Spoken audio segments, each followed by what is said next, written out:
Hello friends, doctor सुशील academy में आप लोगों का स्वागत है। मैं डॉक्टर एम ए अंसारी, आपका दोस्त। मैं आज की इस वीडियो में डिस्कस करूंगा केमिस्ट्री पेपर। जो आप लोगों का टेस्ट पेपर था, उस केमिस्ट्री के टेस्ट पेपर को मैं आज इस वीडियो में डिस्कस करूंगा। तो चलिए बिना देर किए हम लोग स्टार्ट करते हैं। इसमें सब्जेक्ट आपका केमिस्ट्री का टेस्ट पेपर मैं डिस्कस करूंगा। टॉपिक, क्योंकि कई सारे चैप्टर्स हैं तो इसलिए यहाँ पर चैप्टर्स को नहीं लिखा गया है। डॉक्टर एम ए अंसारी मेरा नाम है, जैसा कि मैं स्टार्टिंग में आपको बता चुका हूं।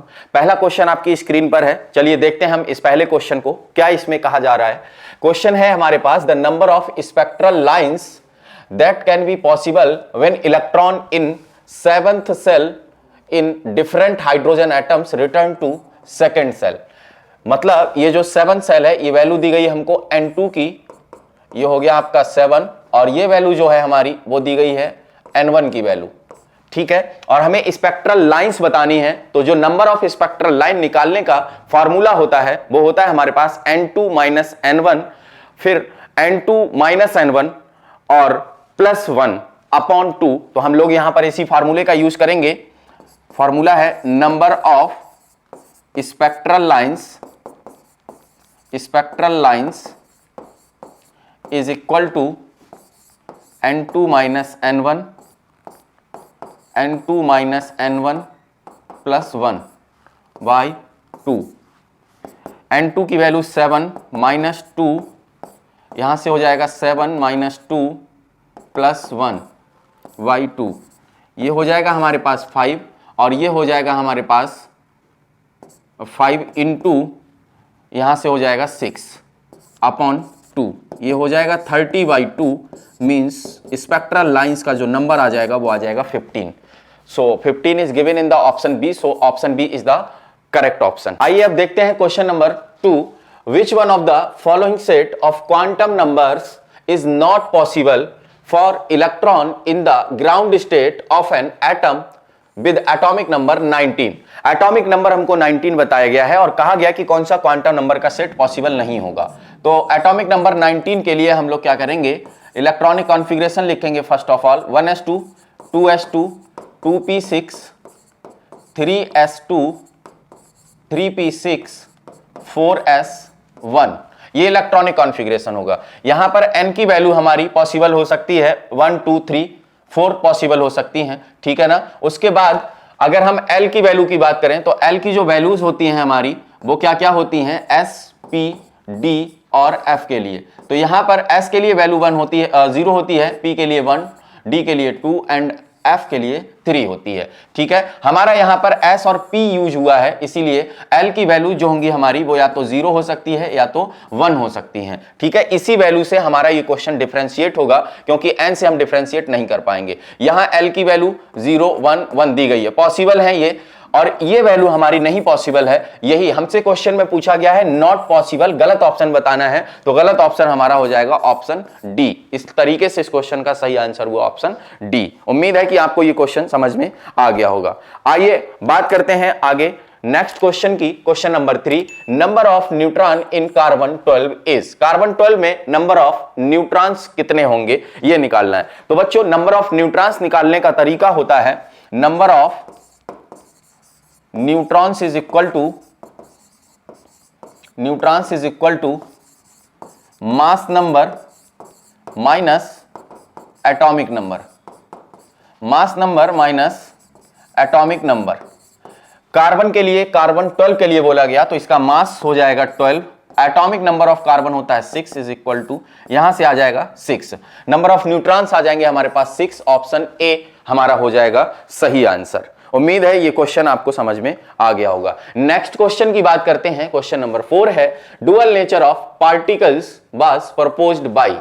डुअल नेचर ऑफ पार्टिकल किसने बताया था, किसने प्रपोज किया था? तो ये थ्योरेटिकल क्वेश्चन है आपका, इसका सही आंसर होगा हमारा डी ब्रोगली। इसके बारे में बताया था डी ब्रोगली ने। नेक्स्ट क्वेश्चन है question number 5, the Bohr's orbit radius for the hydrogen atom n is equal to 1 is approximately 0.53 angstrom. The radius of the first excited state n is equal to 2 orbit is. तो इस question को बड़ा simply आप लोग निकाल सकते हैं। छोटा सा सिंपल सा क्वेश्चन है। इसमें क्या करते हैं हम लोग, जो r होता है वो हमारा होता है 0.53 n स्क्वायर, 0.53 n स्क्वायर हम लोग लगभग 53 लिख लेते हैं। अगर एग्जैक्ट वैल्यू आपको लिखनी होगी तो 0.529 होता है, तो हम 29 को 53 लिख सकते हैं। यहां से 0.53 इंटू n की वैल्यू हमको दी गई है 2 का स्क्वायर, ये हो जाएगा 0.53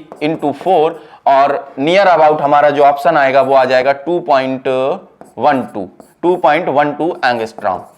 ये हमें मिलता है ऑप्शन सी में, इसीलिए इस क्वेश्चन का सही आंसर हुआ ऑप्शन सी। उम्मीद है कि इस क्वेश्चन को भी आप लोगों ने अच्छे तरीके से समझा होगा और क्लियर किया होगा। आइए नेक्स्ट क्वेश्चन देखते हैं। Question number 6, the correct set of quantum numbers n, l and m respectively for the unpaired electron of chlorine atom. Chlorine atom के अनपेयर्ड इलेक्ट्रॉन के लिए पूछ रहे हैं। तो चलिए पहले इलेक्ट्रॉनिक कॉन्फ़िगरेशन लिखेंगे। 17 ये हो जाएगा हमारे पास 1s2 2s2 2p6 3s2 3p5। अभी हम यहां से देखेंगे कि हमसे अनपेयर्ड इलेक्ट्रॉन के लिए पूछा है। अब इससे हमें सारी चीजें पता लगानी है। n की वैल्यू मेरे लिए हो जाएगी बच्चों 3, है ना, और p में जा रहा है इलेक्ट्रॉन, तो l की वैल्यू जो है हमारे लिए हो जाएगी 1, राइट। उसके बाद अगर हम कह रहे हैं अनपेयर्ड इलेक्ट्रॉन, तो जो p है हमारे पास, इसमें 3 ऑर्बिटल्स इस तरीके से, पहला इलेक्ट्रॉन, दूसरा इलेक्ट्रॉन, तीसरा इलेक्ट्रॉन, चौथा और पांचवा, 5 ही तो इलेक्ट्रॉन है।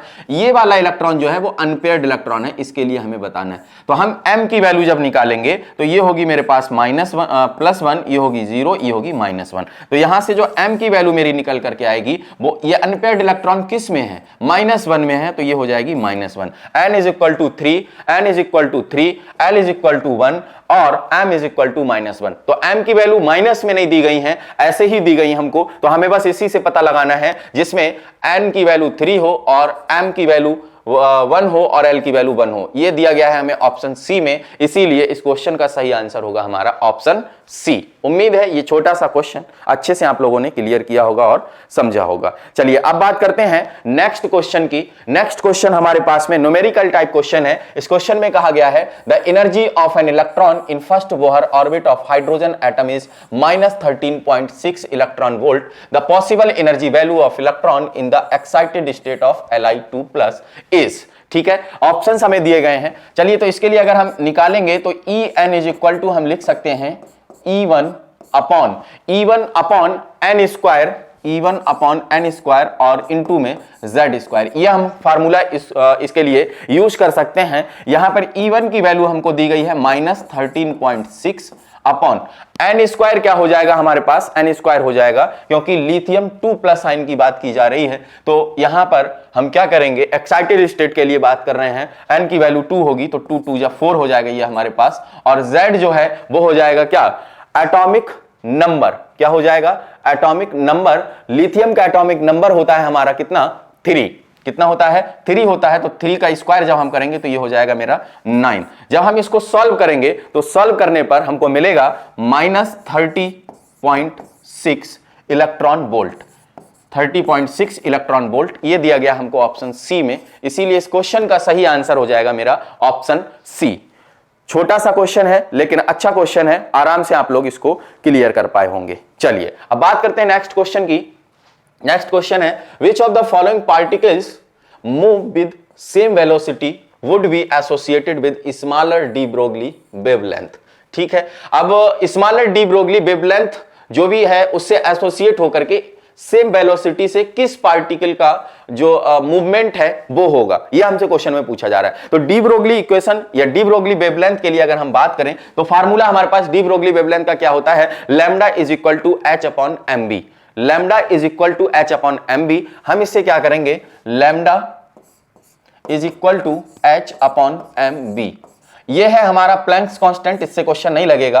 और कह रहा है सेम वेलोसिटी, तो वेलोसिटी अगर हम सेम कर लेंगे तो लैम्डा जो है हमारा डिपेंड करेगा मास के ऊपर, इनवर्सली प्रोपोर्शनल टू मास। अब हमसे कह रहे हैं कि क्या हो, associated with the smaller de Broglie wavelength. तो स्मॉलर डी ब्रोगली वेवलेंथ किसकी होगी, ये क्वेश्चन में हमें बताना है बेसिकली, ठीक है। जिसका मास ज्यादा होगा उसकी वेवलेंथ कम होगी। ऑक्सीजन मॉलिक्यूल मतलब O2 की बात कर रहे हैं, He2 की बात कर रहे हैं, और यहां पर जो है H2 की बात कर रहे हैं, और यहां पर मॉलिक्यूल मतलब C2 की बात कर रहे हैं। तो सबसे ज्यादा मास पाया जाएगा मेरा O2 में, मास ज्यादा वेवलेंथ कम, इसीलिए इस क्वेश्चन का आंसर हो गया बी ऑप्शन, क्योंकि हमसे स्मॉलर डी ब्रोगली वेवलेंथ पूछी गई है क्वेश्चन में, तो स्मॉलर डी ब्रोगली वेवलेंथ हमें मिलेगी ऑक्सीजन मॉलिक्यूल में। उम्मीद है कि इस बात को आप लोगों ने क्लियर किया होगा। आइए नेक्स्ट क्वेश्चन देखते हैं, थ्योरेटिकल टाइप क्वेश्चन है। The charge on an electron was discovered by, बच्चों सभी को पता है जे थॉमसन ने इसके बारे में बताया था, तो इसका सही आंसर होगा हमारा जे थॉमसन। क्लियर है। आगे आएंगे, नेक्स्ट क्वेश्चन को देखेंगे। नेक्स्ट क्वेश्चन में हमसे कहा जा रहा है, नेक्स्ट क्वेश्चन नंबर 10 है, the electron configuration of the oxide ion. Oxide ion मतलब बेटा O-2 is much most similar to the electron configuration of the, किसके सिमिलर होगा, तो देखिए इलेक्ट्रॉनिक कॉन्फ़िगरेशन उनका सिमिलर होता है जिनका एटॉमिक नंबर हमारा सेम होता है। अब एटॉमिक नंबर इसका जो है कितना आ रहा है हमारे पास में, ये आ जाएगा हमारे पास 8 और 2 10 आ जाएंगे इसमें, 10 इलेक्ट्रॉन, ठीक है। हमें यह देखना है कि जिसमें 10 इलेक्ट्रॉन पाए जाएं। सल्फाइड आयन जो होता है हमारा वो होता है S-2, इसमें तो 18 इलेक्ट्रॉन पाए जाएंगे, ठीक है। नाइट्राइड आयन ये होता है N-3 आयन, इसमें 7 और 3 10 इलेक्ट्रॉन इसमें पाए जाएंगे, तो यही हो गया N3 - 10 इलेक्ट्रॉन।